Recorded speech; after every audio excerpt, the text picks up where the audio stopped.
Hi students, आज हम accountancy part 1 उसमें लेसन नंबर 6 रिटायरमेंट और डेथ ऑफ अ पार्टनर सीखने वाले हैं।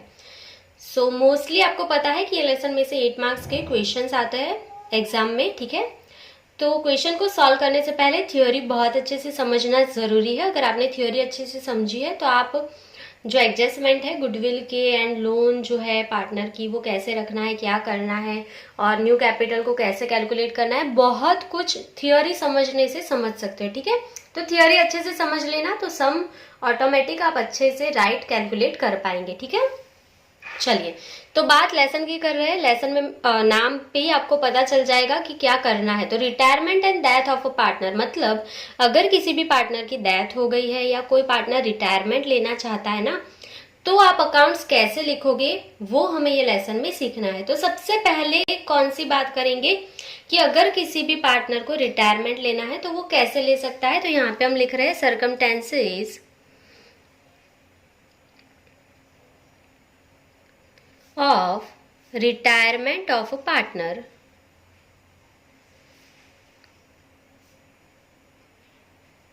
ठीक है, 1 मार्क्स के लिए क्वेश्चन आ सकता है circumstances of retirement of a partner.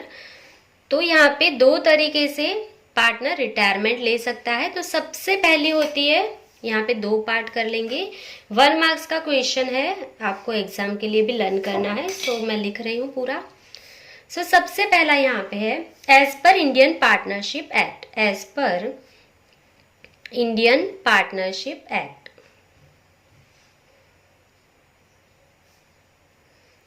And second retirement जो होता है वो होता है voluntary retirement. Voluntary retirement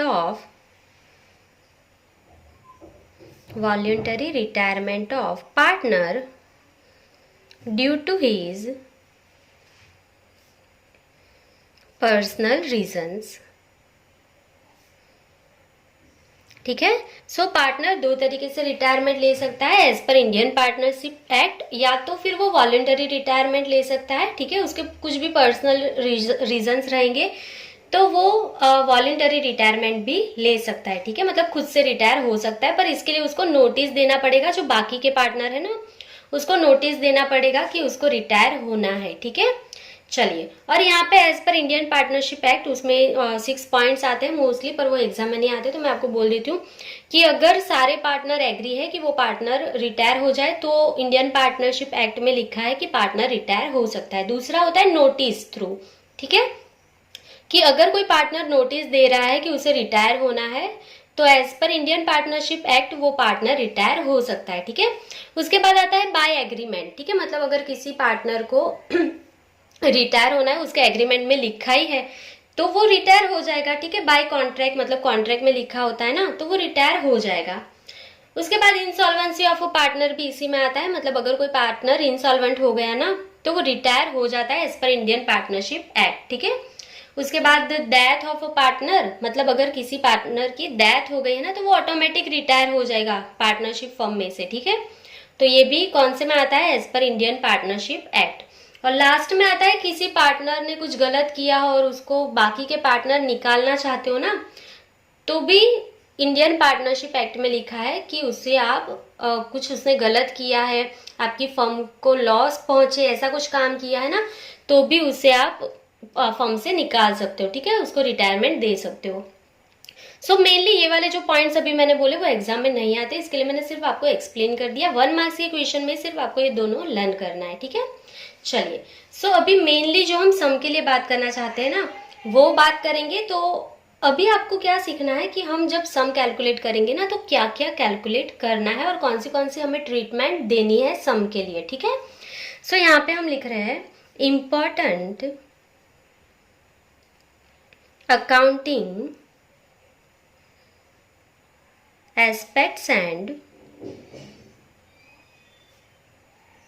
accounting treatment.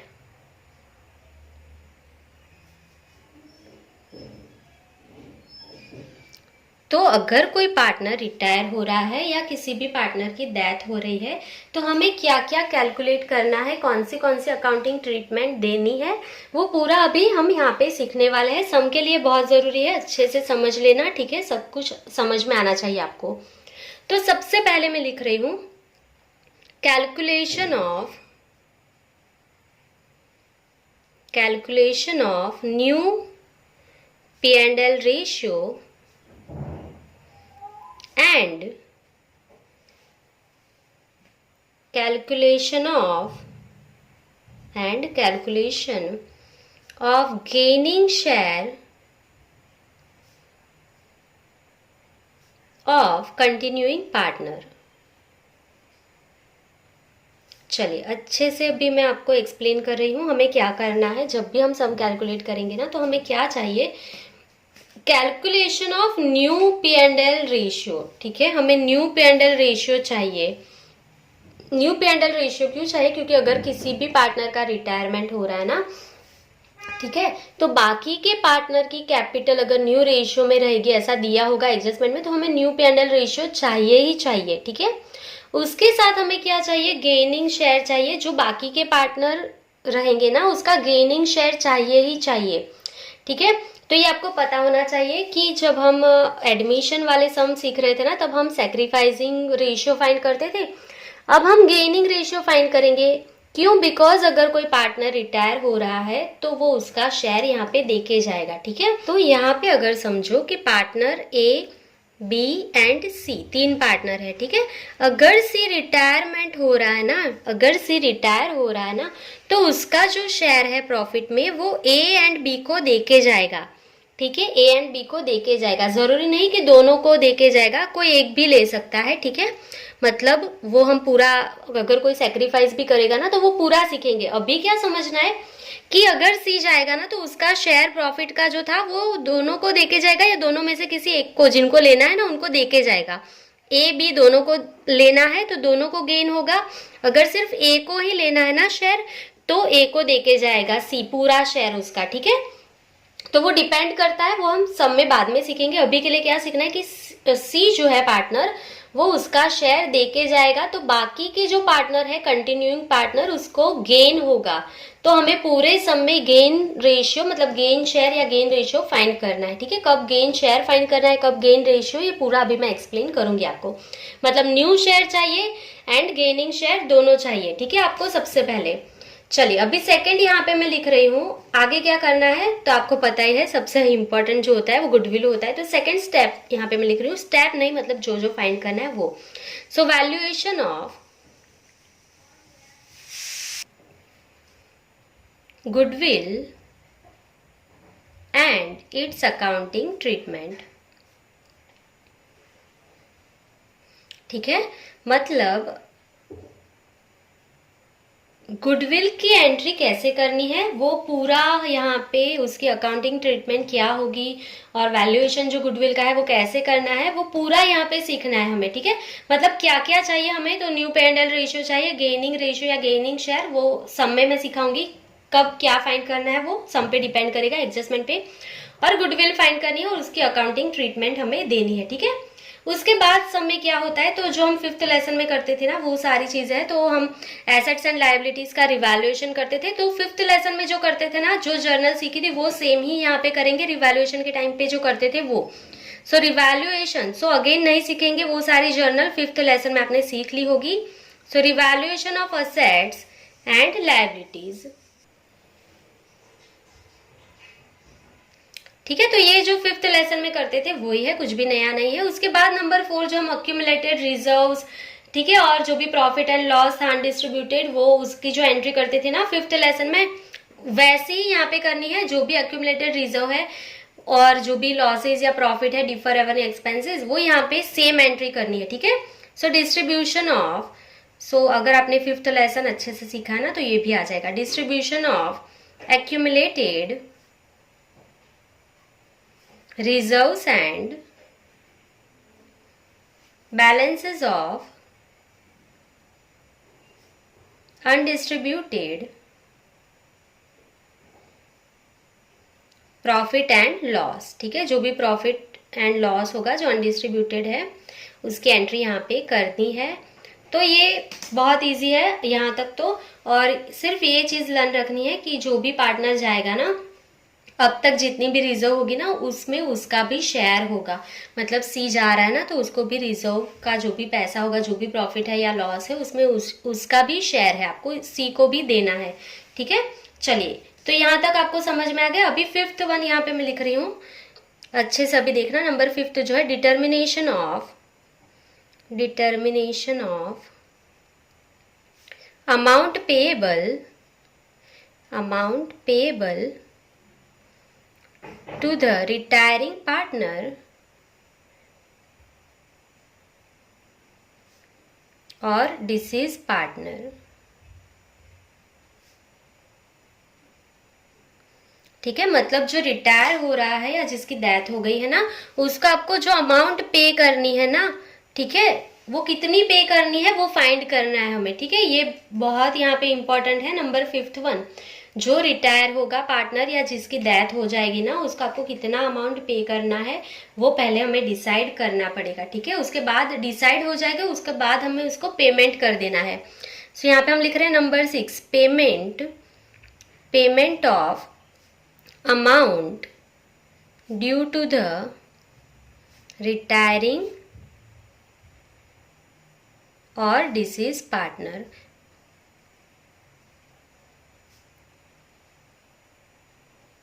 ठीक है, मतलब पहले हमें अमाउंट डिसाइड करनी है। ठीक है, कि उसको कितना पे करना है, और डिसाइड हो जाएगा उसके बाद हमें पेमेंट कर देना है जो रिटायर हो रहा है उसको, या जो जिसकी डेथ हो गई है ना वो पार्टनर को हमें पे कर देना है। अभी आप बोलेंगे अगर किसी की डेथ हो गई है तो उसे कैसे पे करेंगे, तो ऑब्वियस है उसका नॉमिनी मतलब एग्जीक्यूटर होगा ना, उसका नॉमिनी जो भी होगा उसको हमें पेमेंट कर देना होगा। ठीक है, तो मेनली जो चीजें सीखनी है ना वो क्या सीखनी है, न्यू पे एंड एल रेशियो कैसे फाइंड करते हैं, गेन रेशियो कैसे फाइंड करते हैं, गेन शेयर क्या होता है, रेशियो क्या होता है वो। ठीक है, गुडविल की ट्रीटमेंट कैसे करना है वो सीखना है, और पेमेंट कितना करना है वो कैसे पता चलेगा और कैसे करना है। बस ये सारी चीजें समझ गए तो सारे सम आपको अच्छे से आ जाएंगे। बाकी revaluation of asset and liability तो आपको आता है, और एक्यूमुलेटेड रिजर्व एंड जो भी प्रॉफिट या लॉस है वो डिस्ट्रीब्यूट करना तो आपको आता ही है। फिफ्थ लेसन में जो सीखा था वो सेम है। ठीक है, चलिए तो गेन रेशियो से स्टार्ट करेंगे अभी हम, कि गेन रेशियो कैसे फाइंड करना है। सो मोस्टली फोर्थ लेसन में मैंने आपको गेन रेशियो फाइंड करना सिखा दिया था, जो फॉर्मूला तब सीखा था वो अभी भी वही है। So gain ratio is equals to new share minus old share. ठीक है, gain ratio is equals to new share minus old share, ये हमने फोर्थ लेसन में सीखा था। ऐसे ही सॉल्व करना है, बहुत इजी है। तो अगर आपको न्यू शेयर फाइंड करना है तो कैसे करेंगे, तो न्यू शेयर इसी पे से फॉर्मूला बनाएंगे। देखो इसी पे से फॉर्मूला बनाएंगे। सो न्यू शेयर फाइंड करना है तो क्या करेंगे, तो ओल्ड शेयर को इस तरफ ले लेंगे, तो फॉर्मूला क्या हो जाएगा, old share plus gain ratio. ठीक है, तो यहाँ पे ओल्ड शेयर प्लस गेन लिख रहे हैं, रेशियो नहीं लिखना है। ब्रैकेट में आप क्या लिखेंगे, शेयर लिख दोगे। ये आप सोच रहे होंगे कि न्यू शेयर में मैंने यहाँ पे लिखा है गेन शेयर, ब्रैकेट में शेयर लिखा है, ऐसा क्यों। ठीक है, तो जब गेन रेशियो फाइंड करते हैं तो new share minus old share होता है फॉर्मूला, और न्यू शेयर फाइंड करना होगा ना तो ओल्ड शेयर प्लस गेन का शेयर चाहिए। आप गेन रेशियो को नहीं यूज कर सकते हो। ठीक है, गेन रेशियो अलग होता है और गेन शेयर अलग होता है। अगर आपके पास गेन रेशियो है, शेयर नहीं है, तो आपको गेन शेयर फाइंड करना होगा। ठीक है, न्यू शेयर के लिए गेन का शेयर चाहिए ही चाहिए आपको। ठीक है, तो बहुत से एडजस्टमेंट में स्टूडेंट्स को कंफ्यूजन हो जाता है कि कब गेन का रेशियो ले, कब गेन का शेयर ले, रेशियो क्या होता है, शेयर क्या होता है ना, वो पता नहीं चलता है। तो उसके लिए मैंने यहाँ पे फॉर्मूला में बहुत इजी वे में लिख लिया, गेन ब्रैकेट में शेयर लिख दिया है। ठीक है, तो अभी मैं आपको एक नोट लिख के दिखाती हूँ, उसके बाद हम सीखेंगे रेशियो क्या होता है, शेयर क्या होता है, वो पूरा अभी मैं एक ही एग्जांपल में आपको पूरा समझा दूंगी। ठीक है, तो मोस्टली आपके सारे डाउट्स यहाँ पे क्लियर हो जाएंगे। तो सबसे पहले यहाँ पे ये नोट बहुत इंपॉर्टेंट है, अगर ये पूरा समझ रहे हो ना तो बहुत ही कम मिस्टेक होगी आपको एडजस्टमेंट सॉल्व करने में। ठीक है, सो यहाँ पे मैं लिख रही हूँ the gaining ratio and the gaining share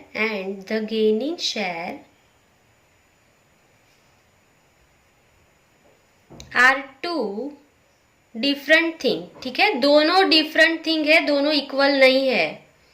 gaining ratio अलग होता है, गेन का शेयर अलग होता है। ठीक है, दोनों अलग अलग है।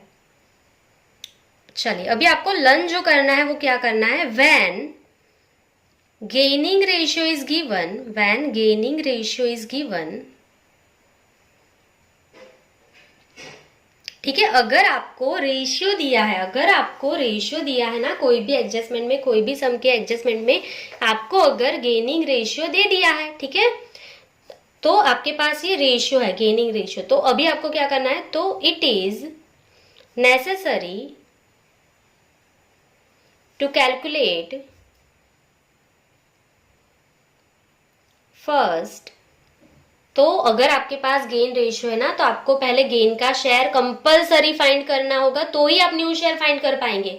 बहुत सिंपल है, देखो नोट में लिख रही हूं, अगर आपको क्वेश्चन में गेन रेशियो दिया है तो आपको गेन का शेयर फाइंड करना ही करना है, उसके बाद ही आप न्यू शेयर फाइंड कर पाएंगे। अगर ये सीख लिया ना तो सारे एडजस्टमेंट बहुत ही क्विकली मैं आपको सिखा दूंगी, बहुत से सम में आप मेरी हेल्प के बिना भी सॉल्व कर लेंगे सम, ठीक है।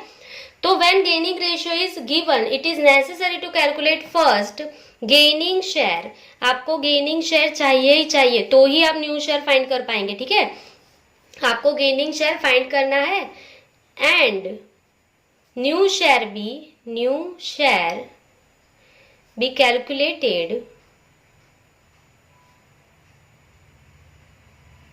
देयर आफ्टर ओनली, ठीक है। उसके बाद ही आप न्यू शेयर कैलकुलेट कर पाएंगे। बहुत ही सिंपल था, अगर गेनिंग रेशियो दिया है, मतलब ये गेनिंग रेशियो दिया है एडजस्टमेंट में, तो आपको गेनिंग शेयर फाइंड करना है, ये फाइंड करोगे तो ही न्यू शेयर मिलेगा, अदरवाइज नहीं मिलेगा। ये पहली नोट थी। तो दूसरी कंडीशन क्या है कि अगर आपको डायरेक्टली गेन का शेयर दिया है ना, तो आप डायरेक्टली न्यू शेयर फाइंड कर सकते हो, ठीक है। सो यहाँ पे हम लिख रहे हैं while new profit and loss ratio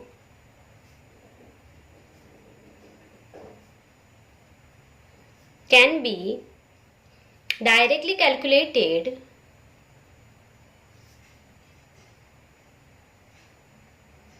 when the gaining share is given, ठीक है। अगर आपको गेनिंग शेयर क्लियरली दे दिया है ना, तो आप डायरेक्टली न्यू शेयर फाइंड कर सकते हो। देखो अगर गेन का शेयर दे दिया है ना एडजस्टमेंट में, तो आप न्यू शेयर को डायरेक्टली फाइंड कर सकते हो, ठीक है। ये आपको अच्छे से लर्न रखना है। तो अभी मैं आपको पहले सिखा देती हूँ कि गेनिंग रेशियो दिया है या गेनिंग का शेयर दिया है, वो कैसे पता चलेगा आपको कि रेशियो दिया है कि शेयर दिया है, ठीक है। तो उसके लिए पहले सेकेंड पेज पे चले जाएंगे, आप इसका स्क्रीनशॉट ले लेंगे और इतना नोट्स लिख लेंगे, ये बहुत ही इंपॉर्टेंट है सम के लिए भी, ठीक है। चलिए तो स्क्रीनशॉट ले लिया होगा आपने, तो अभी हम नेक्स्ट पेज पे जाएंगे। चलिए तो अब मैं आपको सिखा रही हूँ कि गेनिंग शेयर है या गेनिंग रेशियो है, ये आपको कैसे पता चलेगा, ठीक है। तो यहाँ पे मैं एक सिंपल एग्जांपल लिख रही हूँ। सपोज ए, बी एंड सी तीन पार्टनर है, ठीक है।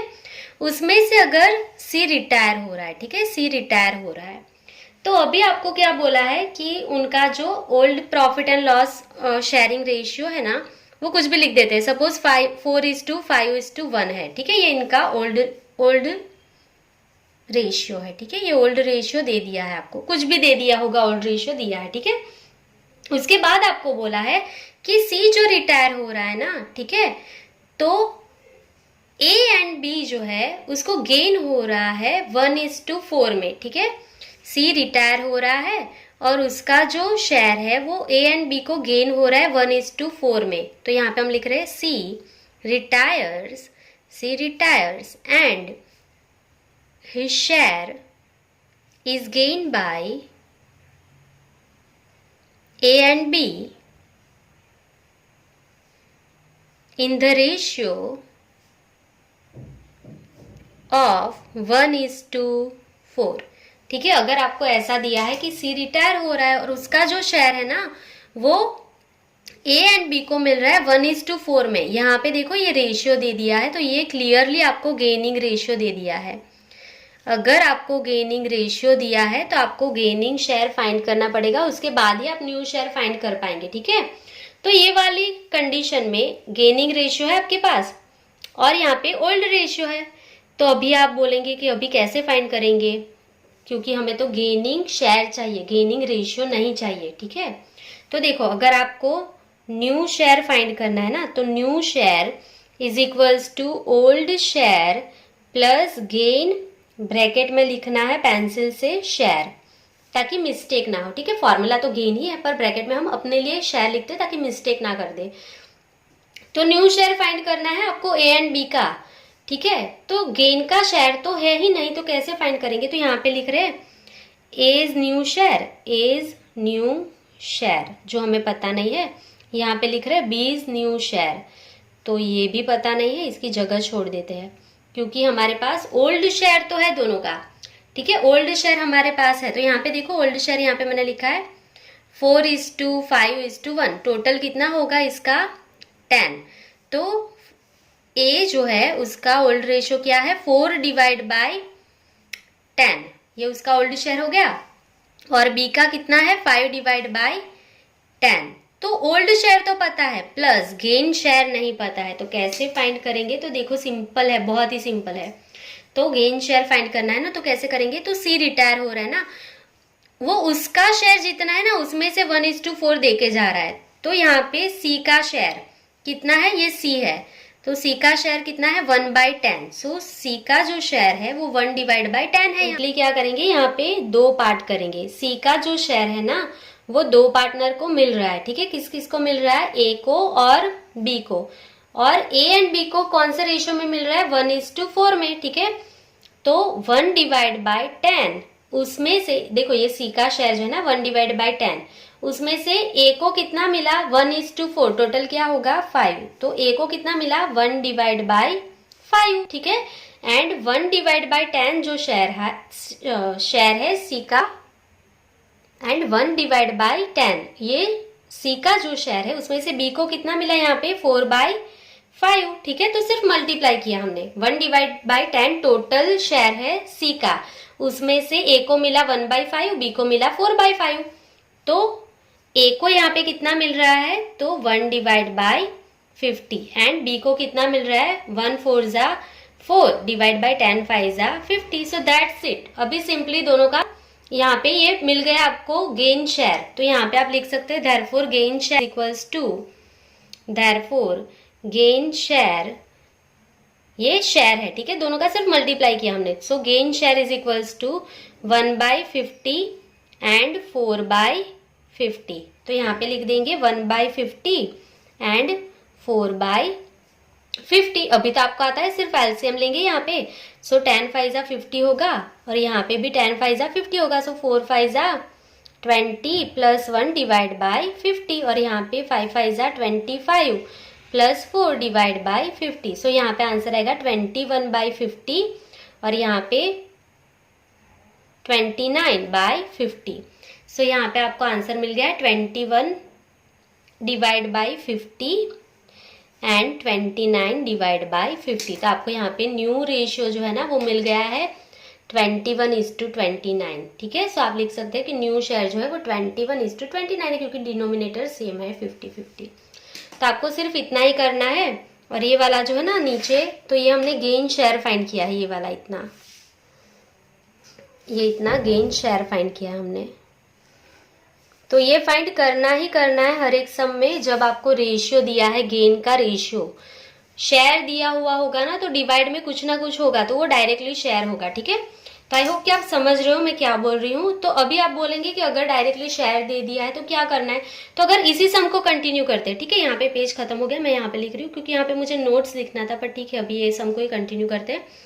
इसी सम में अगर आपको बोला है डायरेक्टली, अगर आपको दे दिया होता कि जो गेन हो रहा है ना ए एंड बी को, तो अगर सी के जाने से ए का gain, as gain is 1/50 and B's gain is 4/50, ठीक है। अगर आपको क्वेश्चन में ऐसा दिया होगा ना 1/50 4/50, मतलब डिनोमिनेटर में कुछ भी दिया है शेयर, तो ये गेन का शेयर होगा, गेन रेशियो नहीं बनेगा, ये गेन का शेयर है। तो हम डायरेक्टली न्यू शेयर का फॉर्मूला अप्लाई कर सकते हैं ये कंडीशन में। समझ गए, ये जो पूरा थ्योरी था ना वो न्यू शेयर फाइंड करने के लिए था। आई होप कि आप समझ गए हो। अगर रेशियो दिया है ना तो आपको पूरा कैलकुलेशन करना है ऐसे, ठीक है। और अगर आपको डायरेक्टली डिनोमिनेटर में ही शेयर दे दिया है, मतलब ये वाला आंसर दे दिया है ना, ठीक है। अगर एडजस्टमेंट में ये वाला आंसर मतलब ऐसे डिवाइड करके दिया है ना एडजस्टमेंट में, तो आप डायरेक्टली न्यू शेयर का फॉर्मूला अप्लाई कर दे और इतना ही कैलकुलेट कर ले, ठीक है, सिर्फ इतना ही कैलकुलेट करना है। सो आपका आंसर हो गया। क्लियर? चलिए, तो मैंने जो आपको थ्योरी अभी बोली थी वो मैंने एक्सप्लेन कर दी। अभी सिर्फ एक लास्ट आज की मैं एक नोट आपको एक्सप्लेन कर रही हूँ। उसके बाद देखो ये सारी चीजें आपको लिखने की जरूरत नहीं है, अभी सिर्फ एक नोट लिखा रही हूँ, वो लिखना है आपको, ठीक है। यहाँ से ये जो स्टार कर रही हूँ ना, वो नोट सिर्फ लिखना है। ये सारे सम में हम जितने भी सम कैलकुलेट करेंगे ना, उसमें अलग अलग एडजस्टमेंट आएंगे, तो हम सीखते जाएंगे। ये सिर्फ समझने के लिए, आप नहीं भी लिखेंगे तो भी चलेगा, ठीक है। चलिए, अभी बात करते हैं कि अगर आपको न्यू पार्टनर को जो भी शेयर मिलने वाला है ना, गेनिंग शेयर या गेनिंग रेशियो या कुछ भी नहीं दिया है, तो क्या करना है। तो ये लास्ट नोट है। So when the ratio in which the retiring partner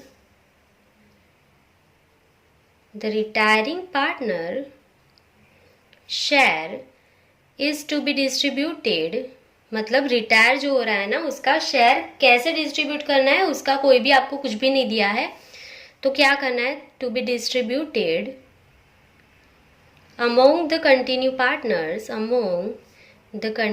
partners, मतलब जो है पार्टनर उसमें कैसे डिस्ट्रीब्यूट करना है, नहीं दिया है आपको। is not given, then their old ratio will become the new ratio। जो ओल्ड रेशियो है वो ही आपका न्यू रेशियो बन जाएगा। अगर आपको नहीं दिया है कि जो रिटायर हो रहा है ना, वो उसका जो शेयर है वो कितने पार्टनर में कैसे डिस्ट्रीब्यूट होगा, वो नहीं दिया है ना, तो ओल्ड रेशियो न्यू रेशियो बन जाएगा। ये वाली नोट हमने 5th लेसन में भी ऐसे ही सीखी थी कि अगर कुछ भी डिटेल्स नहीं दिया है तो ओल्ड रेशियो न्यू रेशियो बन जाता है, ठीक है। तो 6th लेसन में भी ऐसे ही करना है, जो ओल्ड रेशियो होगा वो न्यू रेशियो बन जाएगा। अगर कुछ भी ये डिटेल नहीं दिया है ना, तो अगर आप फाइंड कर सकते हो तो आपको करना ही है, पर अगर नहीं फाइंड होगा तो आपका ओल्ड रेशियो जो है वो ही न्यू रेशियो आपका बन जाएगा, ठीक है। सो आई होप कि आपको ये पूरी थ्योरी समझ में आ गई है। अगर आपको ये गेनिंग शेयर गेनिंग रेशियो अभी भी नहीं समझ आ रहा है, तो क्विकली मैं एक्सप्लेन कर रही हूँ कि अगर 1:4 ऐसा दिया है ना, तो ये रेशियो है। अगर रेशियो दिया है तो शेयर फाइंड करना ही करना है, ठीक है। तो ये सिर्फ मैंने बहुत सिंपल वे में सिखाया है। अभी इससे भी शॉर्टकट में अगर हो पाएगा तो हम एडजस्टमेंट में सम कैलकुलेट करते टाइम में आपको बहुत इजी वे में सिखा दूंगी, आपको लर्न हो ही जाएगा, ठीक है, गारंटी है मेरी, हो ही जाएगा आपको कैसे करना है, ठीक है। और ऐसे डिवाइड में दिया है ना एडजस्टमेंट में कि ए को इतना मिला, बी को इतना मिला, सी के जाने से, तो डायरेक्टली न्यू शेयर का फॉर्मूला अप्लाई कर देंगे, क्योंकि डिवाइड में दिया होगा ना तो ये शेयर होता है, ठीक है। ऐसे इस टू करके दिया है तो रेशियो है, अगर डिवाइड में दिया है ना तो ये शेयर होता है। बहुत इजी है, ठीक है, दोनों का एक्सप्लेनेशन। चलिए, तो आई होप कि आपको इतनी थ्योरी समझ में आ गई है। तो आज के लिए बस इतना ही करते हैं। नेक्स्ट जो हमारा लेक्चर होगा ना, तो उसमें मैं आपको सारी गुडविल की एंट्री कैसे करनी है, और जो पार्टनर रिटायर होता है ना उसको पेमेंट कैसे करना है, उसका लोन कैसे रखते हैं ना, वो सारी चीजें हम सेकेंड पार्ट में सीखेंगे। आपको कंटिन्यू जितने भी ये लेसन के पार्ट आएंगे ना, वो सीखने ही सीखने हैं। सम भी मैं आपको, अगर आपको आते हैं, आपने कैलकुलेट भी कर लिया ना, फिर भी आप सम को एक बार देख लेना पूरा, क्योंकि बहुत शॉर्टकट वे में मैं आपको एडजस्टमेंट और जो भी वर्किंग नोट्स होगी ना वो सिखाऊंगी, ताकि आपकी एक भी मिस्टेक ना हो, ठीक है। चलिए, सो आज के लिए बस इतना ही। Thank you for watching, keep learning.